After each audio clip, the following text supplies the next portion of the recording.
Terima kasih Anda masih bersama kami. Bagi Anda yang baru saja bergabung, kami hadirkan kembali 3 berita utama hari ini. Bayi perempuan terbungkus plastik ditemukan masih hidup di belakang rumah warga di Purwakarta. Seorang pencuri di Banjar membawa kabur kotak amal dari sebuah masjid. Dipercaya membawa berkah, air cucian piring milik Wali Songo jadi rebutan warga di kota Cirebon.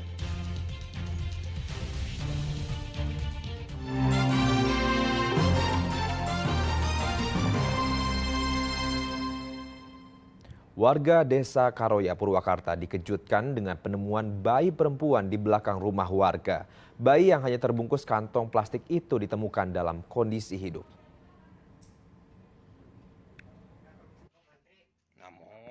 Video yang direkam oleh warga desa Karoya, Kecamatan Tegalwaru, Purwakarta ini menunjukkan saat-saat penemuan bayi perempuan di belakang rumah warga.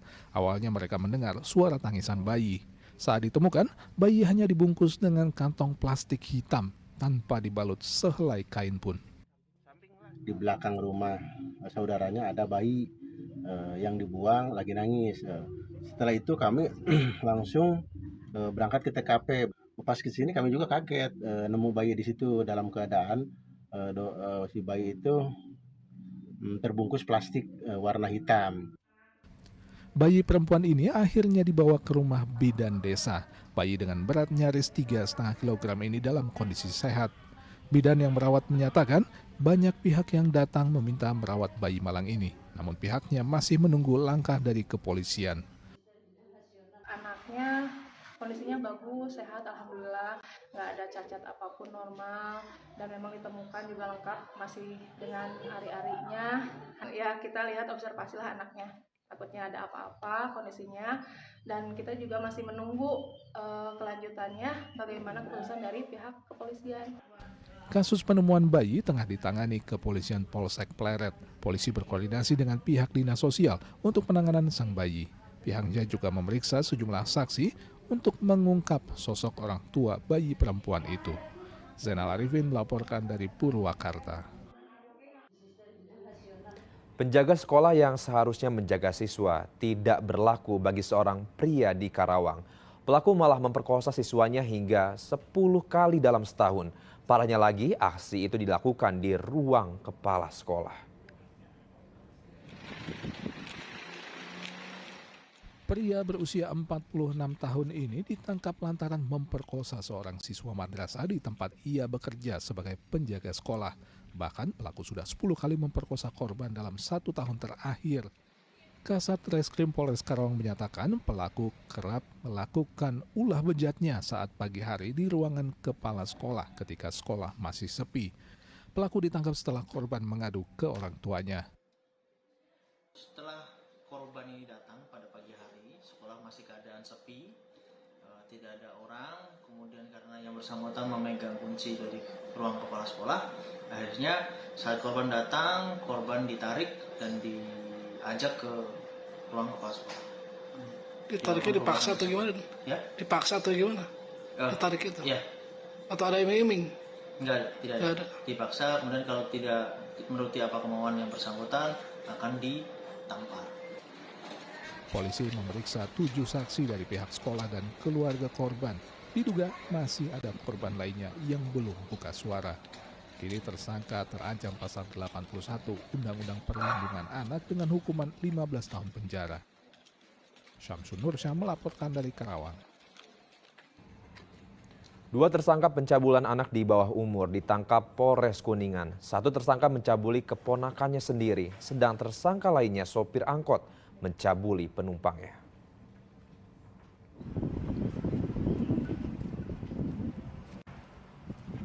Dua orang lelaki ini adalah tersangka kasus persetubuhan dan pencabulan yang ditangkap anggota Unit Perlindungan Perempuan dan Anak Satreskrim Polres Kuningan. Keduanya ditangkap di 2 lokasi yang berbeda setelah polisi mendapatkan laporan dari orang tua korban. Tersangka berinisial S, warga Kuningan, adalah paman korban sendiri. Ia tega melakukan ruda paksa pada keponakannya yang berusia 14 tahun selama 3 tahun. Tindakan asusila ini baru terbongkar setelah korban bercerita kepada orang tuanya. Tersangka tidak hanya mencabuli keponakannya, tapi juga sepupu keponakannya. Tindakan bejat itu ia lakukan selama 2 tahun.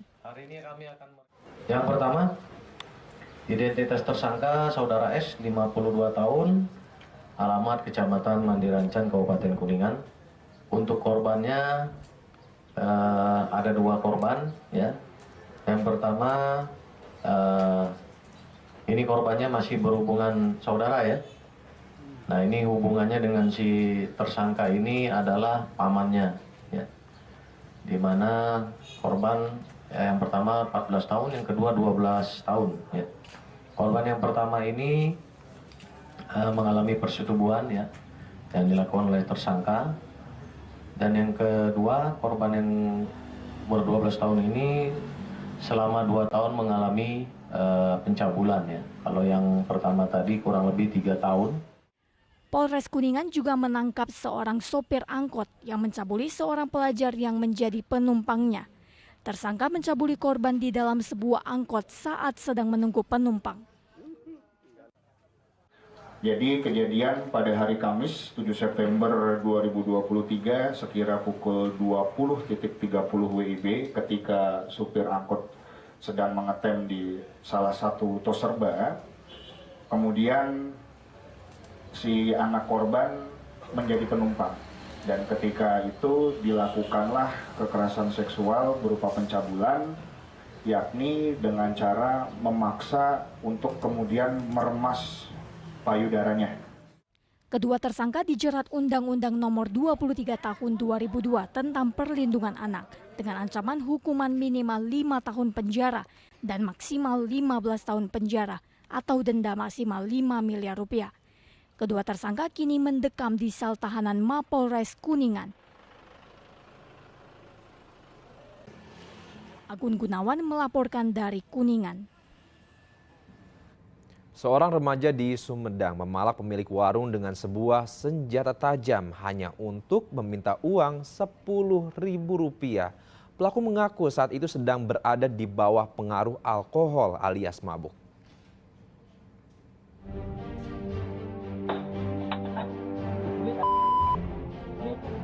Ulah remaja ini tidak patut ditiru. Ia datang ke sebuah warung di kawasan Jatinangor, Sumedang, lalu memalak pemilik warung.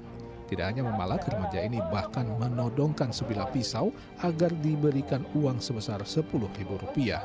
Namun, karena merasa terancam, pemilik warung menyerahkan uang Rp100.000. Remaja dalam rekaman kamera pengawas warung akhirnya ditangkap beberapa jam setelah melakukan ulahnya tersebut. Remaja berusia 17 tahun itu mengaku berada di bawah pengaruh minuman keras saat mengancam pemilik warung. Pada saat kejadian sebelumnya kumpul-kumpul dengan teman-temannya, kemudian menurut pengakuannya sementara saat ini boleh dalam juga bahwa minum minuman keras, kemudian dia pergi dan karena tidak punya uang untuk makan lewat suatu warung yang di Jatirogo itu, kemudian dia mengancam kepada pemilik atau penjaga warung untuk memberikan uang. Meski masih duduk di bangku sekolah, remaja ini jadi tersangka dengan status anak yang berkonflik dengan hukum. Polisi mengimbau pihak sekolah dan orang tua untuk mengawasi anak-anak agar jauh dari minuman keras. Agung Gunawan melaporkan dari Sumedang. Pencuri kotak amal biasanya akan merusak tempat penyimpanan lalu mengambil isinya. Namun berbeda dengan pelaku di Bojong Kantong Banjar. Pelaku masuk dan dengan lincah menggotong dan membawa kabur kotak amal masjid.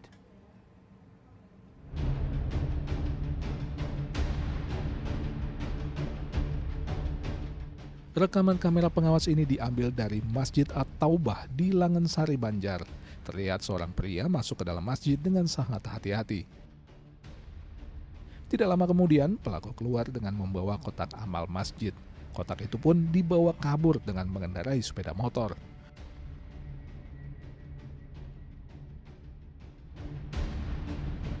Petugas curiga pelaku sudah hafal dan tahu tata letak masjid, sehingga kotak amal diambil begitu cepat. Bahkan pelaku sepertinya sengaja beraksi saat dini hari saat masjid benar-benar sepi. Perkiraan itu ada berapa orang? Kita kurang tahu pas tapi kayaknya sendiri. Pas yang ambil itu dicek itu cuma satu. Itu udah lapor ke pihak kepolisian? Kalau lapor mungkin dari DKM, mungkin ada yang datang menanyakan dari DKM-nya udah. Tidak ada ketahui berapa jumlah uang kotak amal yang hilang karena pihak pengurus masjid pun belum menghitung isi dari kotak amal yang diambil pelaku. Eko Setiabudi melaporkan dari Banjar.